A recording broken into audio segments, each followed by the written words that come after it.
మరో బ్రేకింగ్ చూస్తున్నాం. టీబీజీకేఎస్ ఎన్నిక బీఆర్ఎస్ ఆఫీసులో నిర్వహించడం కార్మిక చట్టాలకు విరుద్ధమని ఎమ్మెల్సీ కవిత ఆరోపించారు. రాజకీయ కారణాలతోనే టీబీజీకేఎస్ అధ్యక్ష ఎన్నిక నిర్వహించడం జరిగిందని సింగరేణి కార్మికులకు ఆమె బహిరంగ లేఖ రాశారు.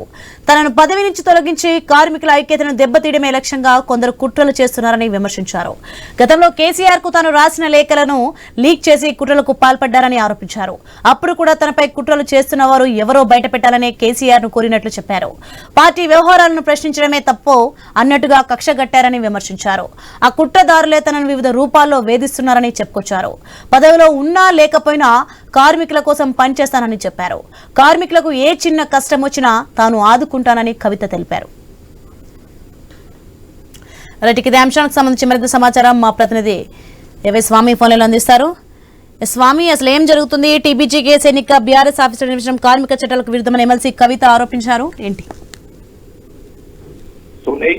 ఒకవైపు ఎమ్మెల్సీ కల్వకుంట్ల కవిత తెలంగాణ జాగృతి అధ్యక్షురాలు కవిత అమెరికా పర్యటనలో ఉండగానే ఇప్పుడు నిన్న తెలంగాణ భవన్ లో తెలంగాణ బొగ్గుగని కార్మిక సంఘం రాష్ట్ర కార్యవర్గ సమావేశం నిర్వహించారు. ఈ సమావేశంలో మాజీ మంత్రి కొప్పుల ఈశ్వర్ని బొగ్గుగని కార్మిక సంఘం గౌరవ అధ్యక్షునిగా ఎన్నుకున్నారు. దీంతో అమెరికా పర్యటనలో ఉన్నట్టు కవిత స్పందించారు. 2015 నుంచి కూడా ఈ కార్మిక సంఘానికి గౌరవ అధ్యక్షులుగా కొనసాగుతున్నటువంటి కవిత తనను తొలగించడం పట్ల ఒకవైపు బాహటంగానే స్పందించారు. కార్మికులను ఉద్దేశించి ఒక బహిరంగ లేఖను మాత్రం రాయడం జరిగింది. మొత్తానికి ఇందులో పలు కీలక అంశాలను ఆమె ప్రస్తావించారు. బొగ్గుగని కార్మిక సంఘం కోసం తాను చేసినటువంటి కృషిని ఆమె గుర్తు చేస్తూనే కార్మికులకు తన గౌరవ అధ్యక్షురాలుగా లేకుండా కూడా పనిచేస్తూ ఉంటానని చెప్పేసి కూడా ఆమె ప్రకటించారు.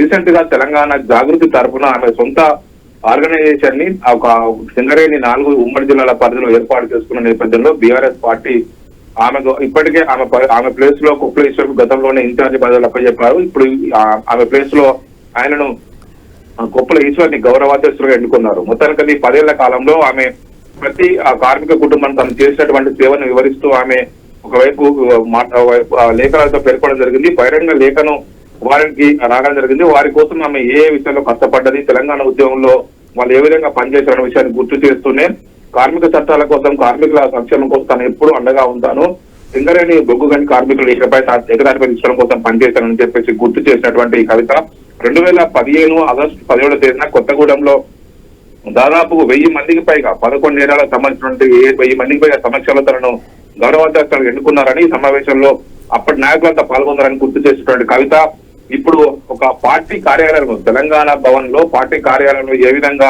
ఈ సమావేశం నిర్ణయిస్తారని చెప్పేసి కూడా ఆమె పరోక్షంగా క్వశ్చన్ చేశారు.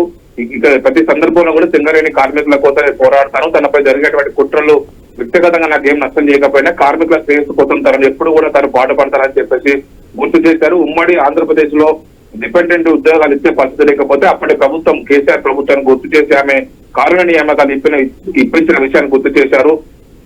19,463 మంది ఉద్యోగులకు యువతకు ఉద్యోగాలు ఇప్పించిన విషయాన్ని గుర్తు చేశారు. సకలైన సమ్మెలో అనేక రకాల ఇష్యూస్ ని ఆమె అడ్రస్ చేశారు.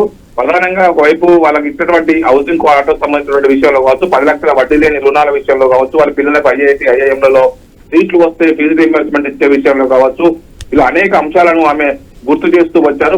ఇక నుంచి తాను ప్రతి విషయంలో కూడా తాను గౌరవాధ్యక్షులు లేనప్పటికీ కూడా ప్రతి విషయంలో కార్మికులకు అండగా ఉంటానని చెప్పేసి ఆమె గుర్తు చేశారు. తన తండ్రికి ఎన్నో లేఖలు రాశాను, ఆ సందర్భంగా తలెత్తిన పరిణామాలు ప్రతి కార్మికులు తెలిసే ఉంటాయి. తాను అమెరికాలో ఉన్నప్పుడు దాని నిర్ణయం తీసుకోవడం పైన ఆమె ఆక్షేపణ వ్యక్తం చేస్తూ తన పైన వ్యక్తిగతంగా తన వ్యవహారాలు నచ్చకని ఇలాంటి గట్టగట్టిలా చేస్తున్నారని చెప్పేసి కూడా ఆమె పార్టీ అధిష్టానాన్ని పరోక్షంగా ఆమె వైపు తప్పుపడుతూ ఈ లేఖలు అయితే రాసినట్టుగా తనకు అర్థమవుతుంది. Right, thank you Swamy.